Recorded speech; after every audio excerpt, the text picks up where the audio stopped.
కిందకి దించండి please. And ఎవరన్నా ఉంటే కొంచెం సైడ్ కి వెళ్ళండి. ఆ టాల్ ఫ్లాగ్స్ అక్కడ కూడా మధ్యలో కూడా ఫ్లాగ్స్ ఉన్నాయి, అవి కూడా దించండి ప్లీజ్. ఫ్లాగ్స్ ఓకే అండి. చినుకులు పడుతున్నాయి కాబట్టి ఎక్కువసేపు మాట్లాడలేను. మా రాష్ట్ర పార్టీ అధ్యక్షుడు చంద్రబాబు నాయుడు గారు ఇక్కడ వచ్చినందుకు చాలా సంతోషంగా ఉంది. 2 నిమిషాలు మాట్లాడేసి ముగించేస్తాం. గతంలో కూడా 14లో 19లో ఇక్కడ మీరు కూటమి అభ్యర్థుల్ని, అంటే 14లో కూటమి అభ్యర్థి విష్ణురాజు గారిని, 19లో గంటా శ్రీనివాస్ గారిని గెలిపించారు. కానీ 5 సంవత్సరాలు ప్రభుత్వంలో లేకపోవడం వల్ల అనేక అభివృద్ధి కార్యక్రమాలు, ఇక్కడ టిట్కో హౌసింగ్ అవనివ్వండి, అనేక విషయాల మీద ఈ ప్రభుత్వం చేయకపోవడం మీ అందరికీ చీటింగ్ చేసింది. ఇక్కడ పోటీ చేసే అభ్యర్థి బాబు గారు ఇక్కడ మొదటిసారి 2020లో విశాఖపట్నం వచ్చినప్పుడు అక్కడ వీధి గుండాలు రౌడీలు అందరూ వేసుకెళ్లి ఎయిర్పోర్ట్ లో అడ్డుకున్న ఘనత ఇక్కడ వైఎస్ఆర్సీపీ నుంచి పోటీ చేసే అభ్యర్థి. మీ అందరూ ఒకసారి గుర్తుపెట్టుకోండి.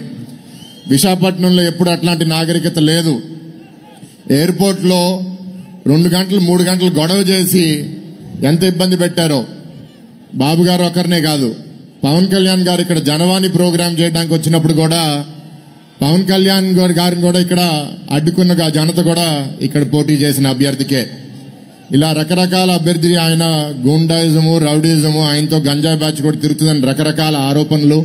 మీకు అభివృద్ధి కావాలా, గూండాయిజం కావాలా అనేది ఓటర్ అందరూ ఒకసారి ఆలోచించండి. బాబు గారు, పవన్ కళ్యాణ్ గారు ఇక్కడ ఎంతో అభివృద్ధి తీసుకొచ్చి, ఉద్యోగాలు తీసుకొచ్చి మీ అందరి భవిష్యత్తు కోసం పనిచేద్దామని చూస్తున్నారు. ఈ ప్రభుత్వం మాత్రం మిమ్మల్ని పేదలుగానే మిగిల్చాలని ఆలోచిస్తుంది. ఈ రెండింటికి తేడా మనందరం గమనించాల్సిన అవసరం మనందరి మీద ఉంది. అయితే ఇక్కడ ఇనార్బిట్ మాల్ కూడా వస్తుంది. మేము లూలు మాల్ తీసుకొచ్చినప్పుడు దాన్ని తిరిగి పంపించేశారు. ఇక్కడ ఇనార్బిట్ వస్తే వీళ్ళదని చెప్పుకుంటున్నారు. కానీ మీ అందరికీ తెలవాలి, అది పోర్ట్ అథారిటీ, కేంద్ర ప్రభుత్వం పాలసీ మేరకు, బీజేపీ పాలసీ మేరకు వాళ్ళు ఇక్కడికి వచ్చారే తప్ప ఈ వైసీపీ వల్ల ఎవరు రావట్లేదు. మీ అందరినీ కోరేది, ఇక్కడ విష్ణురాజు గారు కమలం గుర్తు మీద, నేను సైకిల్ గుర్తు మీద పోటీ చేస్తున్నాం.